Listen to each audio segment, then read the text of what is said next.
So what you want for your child, for the most part, depends on you, what you've been exposed to. And even if you don't like your own history and you want something different for your kids, you need to have resources. If, for example, let's say you don't like Oakland, but you're a father of 2 or 3 or 4, and you work really, really hard to put food on the table, to be good to your kids and to your wife and all that, and you want something different for your kids. Well, first you have to ask yourself, this idea of wanting something different for your kids, it has come from where? What does that look like? What does that taste like? Then you have to make this huge sacrifice, which is when the kids are asleep, you and your wife sit in the kitchen and say, listen, maybe you'll have a cup of coffee. And you say, listen, we've been in Oakland for about 20, 30 years, but the way the city is going is no good for the kids. Let's just pack up and go, say, to Roseville. That's where my parents are. That's where we washed cars for about 20 years. It's a beautiful town. Not very diverse, but it's family friendly. It's got good schools. And every city has its own set of problems that you have to deal with. It doesn't matter where you go. Everywhere has problems. But if you want to send your kids to private school here, you got to at least, pay for each about $40,000. In Roseville, there is no need for private schools. Most of the schools are good. From what little I've been exposed to, the city doesn't smell. It doesn't look trashy. You don't find very many homeless people. It's not that, that you are degrading people who are homeless. It's not that. It's what exactly do you want your kids to be exposed to? It's good for your children to know perhaps the nature of homelessness, politics, and how it makes homelessness, society, the callousness of people who allow homelessness to happen. It's good. But I doubt very much a kid at the age of 5 is ready for all that stuff.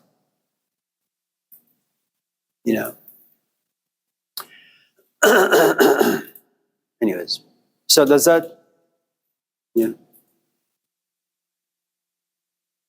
Anyone else?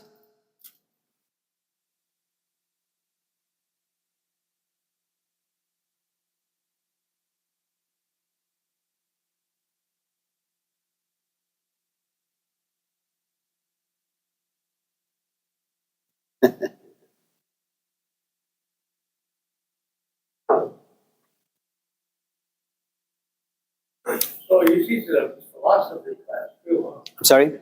Philosophy class? Yeah. Oh, okay. Is there more students? I don't have any students in any of my classes. I have people who come to the class. Right. I don't know if they're students. Yeah. Anyone else? Julian, go ahead.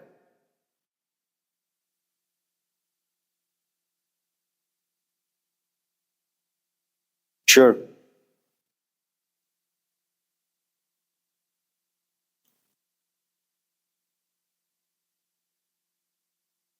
Go ahead. You have a comment?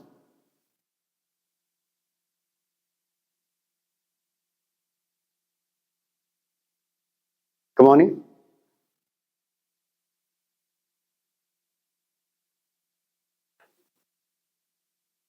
By what?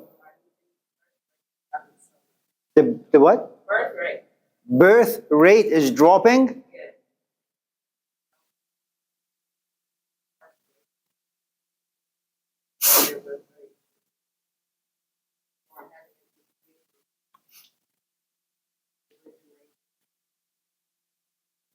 They did a study in Japan some years ago, and they realized that their population is really just dropping.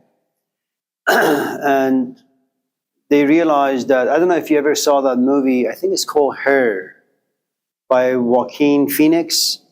It's about a man who has a relationship with a robot or, some artificial intelligence.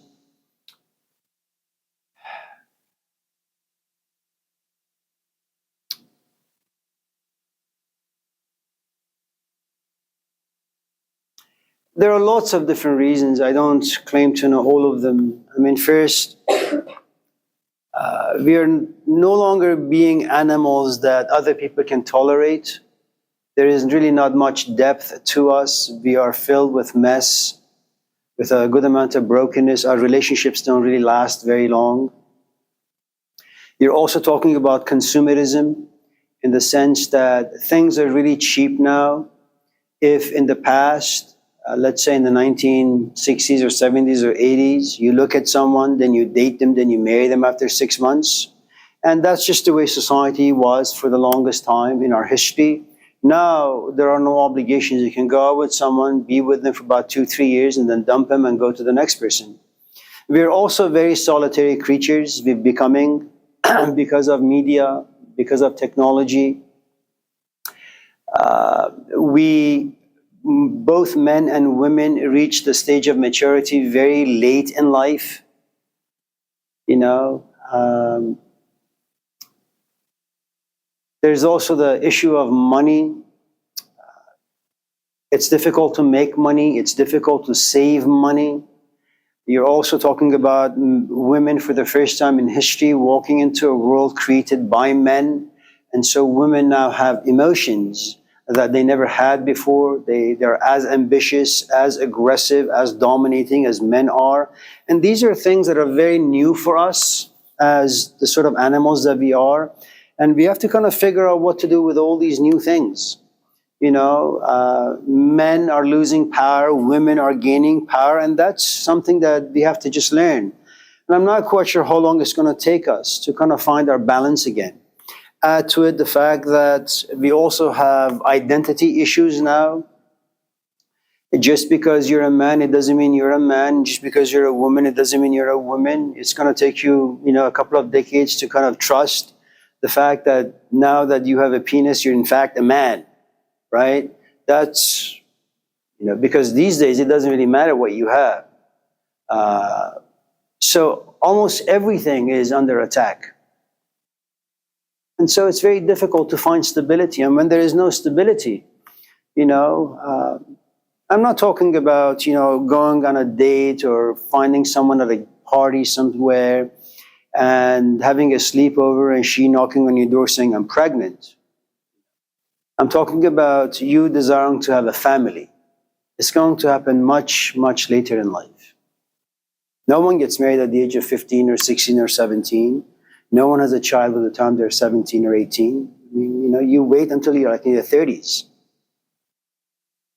And that's mostly because, for a woman at least, as far as I know, that from the age 27 till about 35 or so, your body really screams at you that I just want a baby.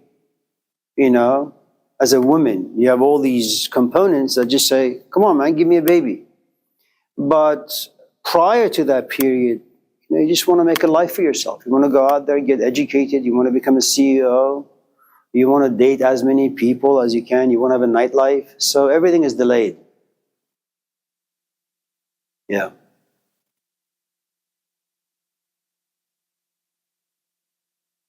In about maybe 5 to 10 years, they're going to be creating these robots.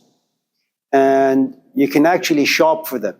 You can say, I want my robot to have the nose of Angela Jolie, for example, and the behind of Kim Kardashian, and the chest of, I don't know, Snoop Dogg, right?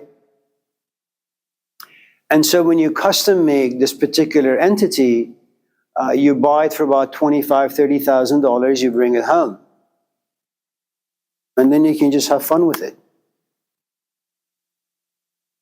Almost everything now you can purchase without much obligations or responsibility, other than just paying out money. The other part is really we have lost the ability to just be social.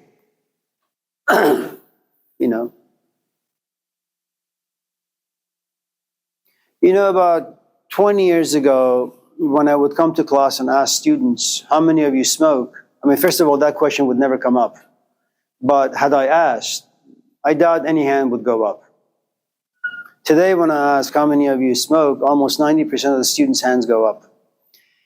And doesn't mean that 20 years ago people didn't smoke, but I think there was an element of shame, self-respect, that people just kind of viewed smoking and then revealing that practice in public as somewhat shameful or embarrassing. So they would keep their hands down. Today, that's gone.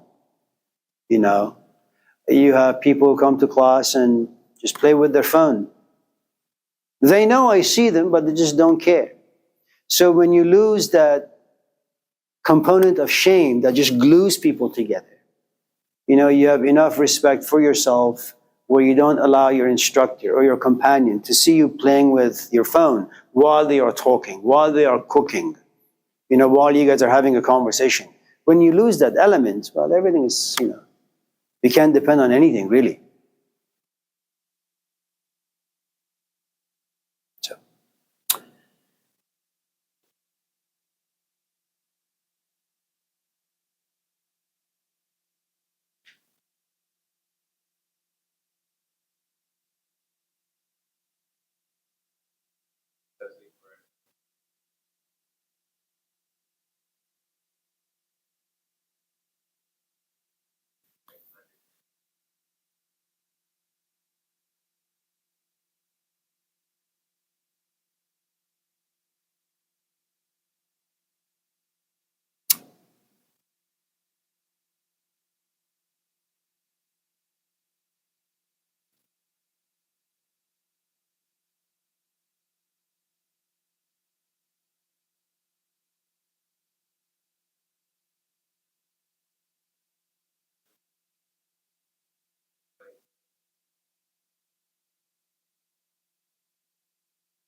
First, I think you're giving people too much credit because you're suggesting that people actually think and reflect and examine and calculate, like, when you play chess.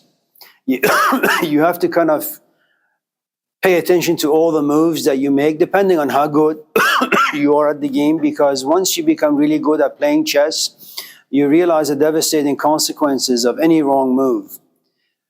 And so you kind of take some time to figure out what happens if you move this particular piece forward or backwards, what the consequences could be.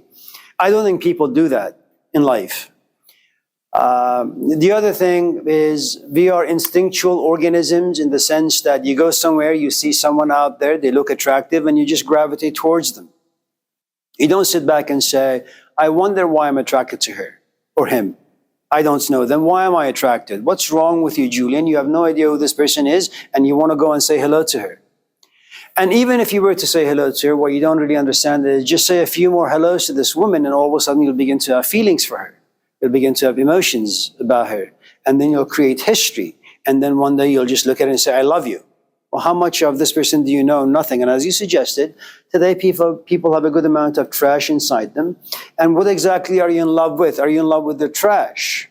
Or are you in love with their cleanliness? Well, you have no idea, what trash is, what cleanliness is. The point is, people don't really think like that.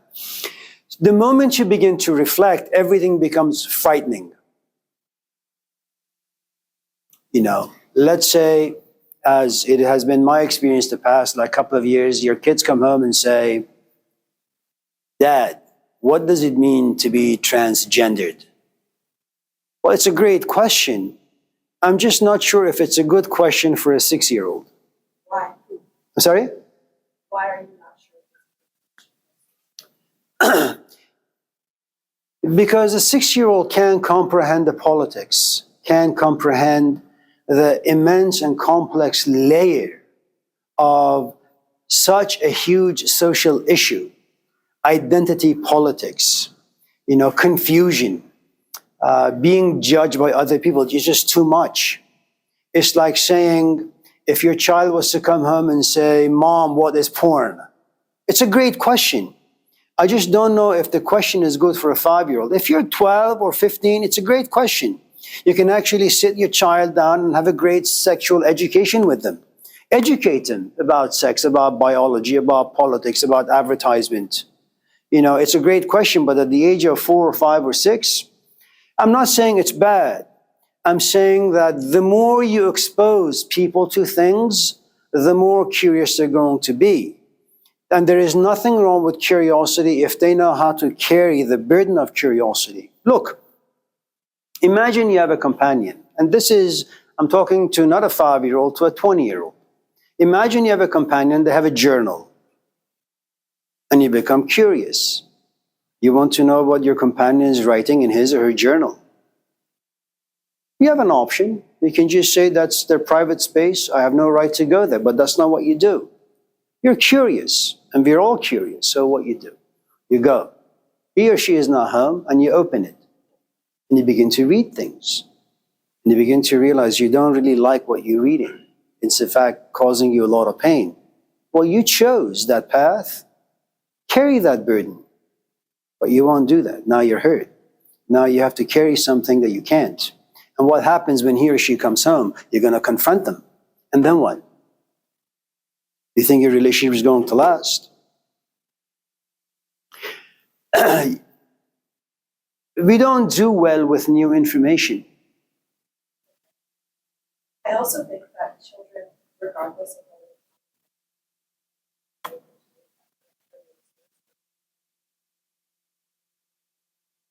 whether children are socialized, they don't the lives of their art. I don't disagree with you.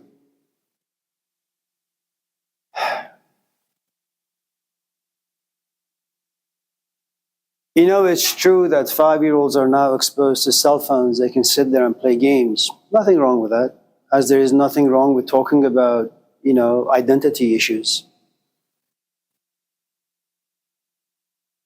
As a parent, when you see your child playing with, like, a video game, maybe 20 minutes is good. But video game companies are quite cunning. They make sure that these games are set up in a way where they continue to excite kids. So much so that by the time they're 5 or 6 or 7, they'll become addicted. And then once you find your child being addicted, then you have a whole host of other issues. They don't want to talk to you. You can't talk to them. They won't be social. They'll be rude. They'll be obnoxious. Some of them, not all of them. The initial step was they just wanted to play a game for about 10, 15 minutes. The consequences are far more devastating. Right now, before the Supreme Court, there are cases where you've had several kids die of heart attacks because the game was so intoxicating that they refused to eat or sleep, and their heart eventually gave. We have no choice but to live in a society that has all these complexities. The only thing is, at what stage do you think it's appropriate for kids to be exposed to certain things? Porn is everywhere. Identity politics is everywhere. The question is, what age is appropriate? There is nothing wrong with sex.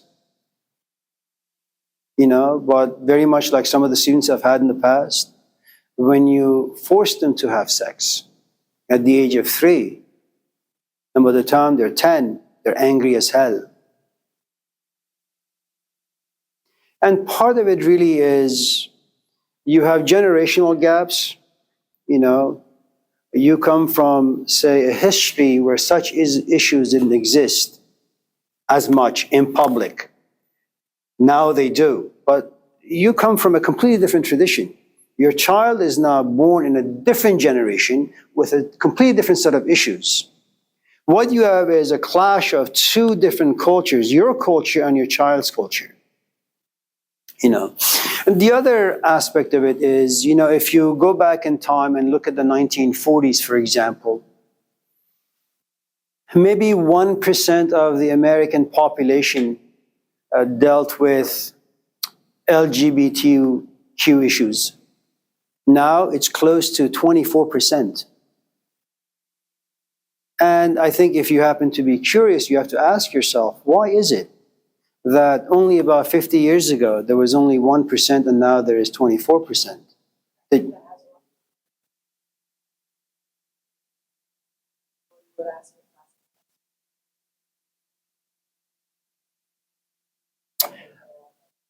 I'm not quite sure if that's true. Um,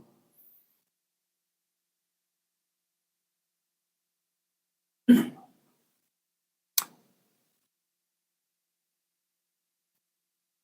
know, we are creatures that gravitate towards advertisements. Some of it is good, some of it is bad, some of it you choose, some of it they're manufactured and thrown down your throat. You know, there was a book I read when I first came here in America. I was in Davis. The book had to do with this alien ship was hovering above you, and it touched you with some force, and then it left. And you wake up the next day and you have a third arm coming from the very center of your chest. So you have two arms on your side and one. And so this kid tried all sorts of ways to cut this third arm off because he was the only one. But then as the days went by, he saw more and more people with this arm coming out of their chest, and eventually he became okay with it. This is not the ancient Greece where you have myths like Dionysus and Aphrodite, where you have a segment of the population, or maybe a whole host of population, kind of like the time of Socrates, that you need to be married, but you also need to have a boyfriend. That you need to be heterosexual, but you also need to be homosexual. Your social status kind of goes up. That's the culture in which they come from. This is not that culture. We are rooted in the Puritan culture. They also did this other advertisement at Stanford some years ago. The football halftime, for maybe just a second, not even a second, they blitzed people with the logo of Pepsi Cola. And the sale of Pepsi Cola went up by, I don't know, 600-700%. I have no doubt that people who sat in their car during halftime to go to 7-Eleven or Safeway to get themselves some Pepsi and chips actually believe that this is their choice. That they have this desire to drink Pepsi and to have chips. But the truth is, it was a study done by Pepsi Cola to realize how susceptible people are, that how easily they can be manipulated. Now, I'm not saying that there are not people who are organic and natural in their sensibilities about, say, feeling that they've been born in the wrong body. In fact, Barbara Walters did this beautiful show when she was alive. I think it was in the 1980s or 90s. She interviewed 3 kids.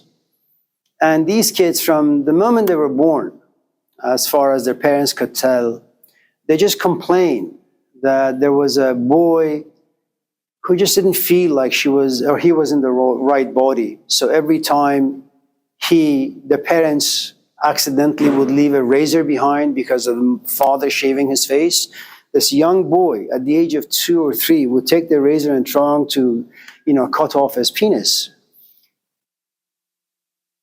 And all 3 kids, organically, they just believed that they were just born in the wrong body and they really want to change.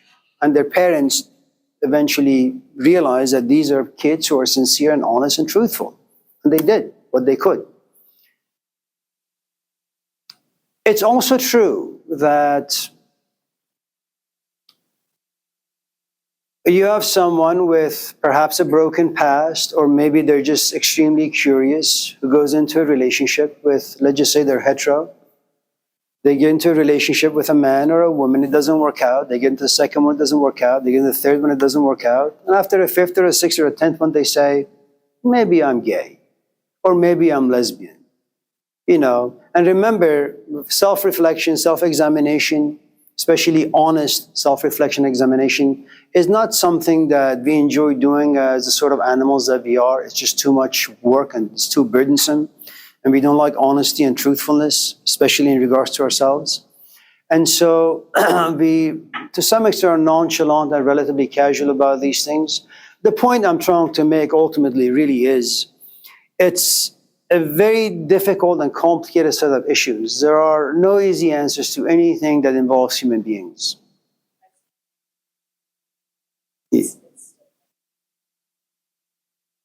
Yeah. Yeah.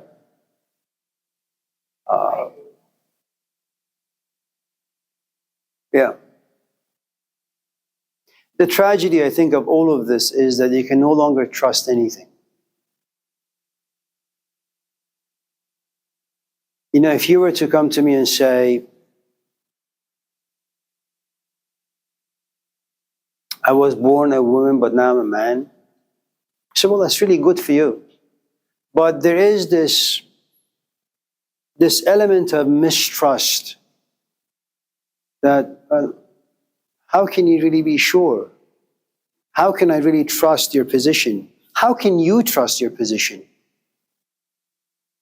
And it's neither your fault nor is it mine. We have just entered an age where you can't depend on anything anymore. Everything is so fluid, that you just don't know.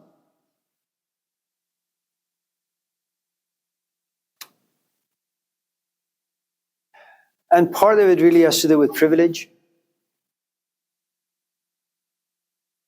If I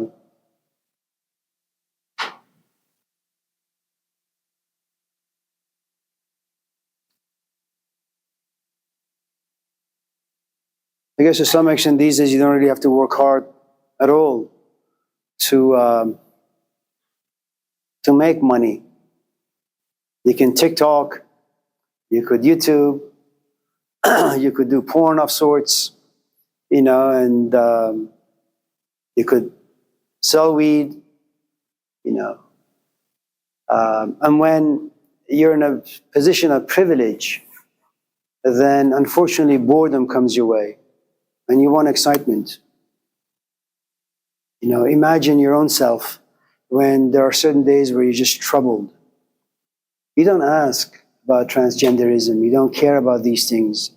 You just want to make sure that your job is safe. You want to make sure that your grandmother is well. It's only when you have this leisure, this space, where there are no worries in life, really. So you kind of just inherit dilemmas of other people, what I call gossip, and you internalize it. Well, my best friend is going through this dilemma. I want to figure out how I can help them. So you begin to defend them, stand up for them. And you don't even know what the issue is. You have no idea if they're confused, if they're sane, insane. You're just going to say, okay, well, he or she is my roommate or my mom or my dad, and I want to figure out how to help them. And so everybody becomes, I suppose, a billboard, a thing of advertisement. And especially if you have a relationship with them, then, anyways, you're right. Things are complicated. Anyone else? We have no more time. Well, listen. Take care of yourselves. Stay well. See you soon.